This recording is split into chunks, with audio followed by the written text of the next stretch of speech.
අපේ මේ ගානේදී අහනවා CPD කෝණයේ අගය. CPD කෝණය කියන්නේ මෙන්න මෙයා. මෙන්න මේ කෝණයේ අගය කීයද කියලා. ඒ කෝණයේ අගය හොයන්න නම් අපිට මේ ගානේ දත්ත දෙකක් දීලා තියෙනවා. ඒ දත්ත දිහාට හොඳින් අවධානය යොමු කරොත් අපිට පේනවා AD සමාන්තරයි BC. AD සමාන්තරයි BC. ඊළඟ දත්තය තමයි ADB කෝණයේ අගය අංශක 40යි. ADB කෝණයේ අගය අංශක 40යි කියලා. එතකොට ADB කෝණයේ අගය අංශක 40යි. ඒ වගේම ACB කෝණයේ අගයත් අංශක 40ක් වෙන්න ඕන.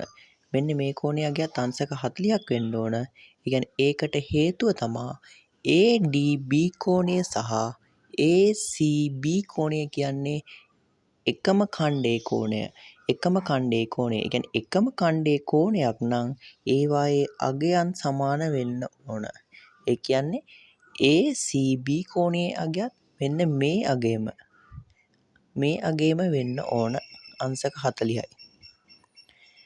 එතකොට ඒ වගේම අපිට CPD කෝණයේ අගය හොයන්න ඕන අපිට එක දත්තයක් එකක් හොයාගත්තා අපි අංශක 40යි කියලා. ඒ කියන්නේ අපිට තව මෙයා හොයාගන්න පුළුවන්. ඒ වගේම මේ දත්ත පාවිච්චි කරලා අපිට පුළුවන් ADB කෝණයේ අගය අංශක 40යි.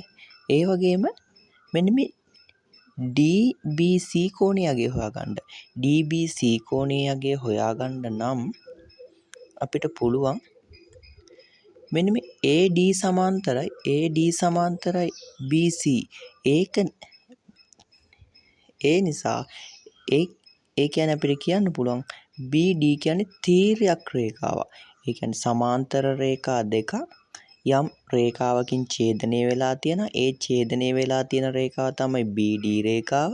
ඒ කියන්නේ යම් රේඛා දෙකක් තවත් රේඛාවකින් ඡේදනය වූ විට කෝණ තුනක් හැදෙනවා කියලා අපි ඉගෙනගෙන තියෙනවා. අනුරූප කෝණ, ඒකාන්තර කෝණ, මිත්‍ර කෝණ. ඒ අනුව අපිට කියන්න පුළුවන් ඒකාන්තර කෝණ සමානයි. මෙතන තියෙන්නේ කියන්නේ Z අකුර හැඩයේ කෝණයක් නෙමෙයි තියෙන්නේ. ඒ ඇවිල්ලා Z අකුර හැඩයේ කෝණයක්. ඒ කියන්නේ මෙන්න මේ අංශක 40 එතනටත් අංශක 40ක් වෙනවා. එතකොට අපිට කියන්න පුළුවන් ACB කෝණයේ අගය අංශක 40යි. මෙයාගේ අගය අංශක 40යි.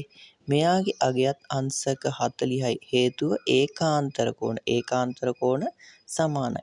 ඒ අනුව අපිට CPD සඳහා අපිට උත්තරයක් ගන්න පුළුවන්.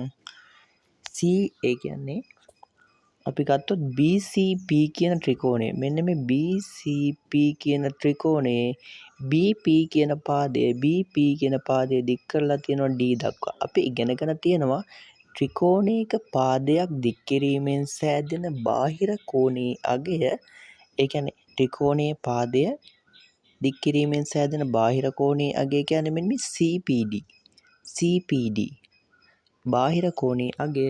එහි අභ්‍යන්තර කෝණය කියන්නේ මෙයා. එහි අභ්‍යන්තර කෝණ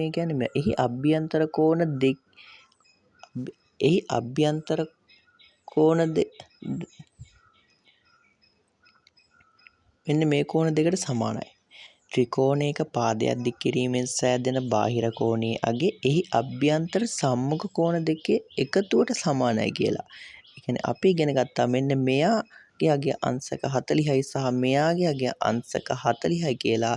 ඒ අනුව අපිට CPD සඳහා උත්තරයක් ගන්න පුළුවන් 40යි එකතුව 80ක් විදිහට. CPD කෝණයේ අගය අංශක 80යි.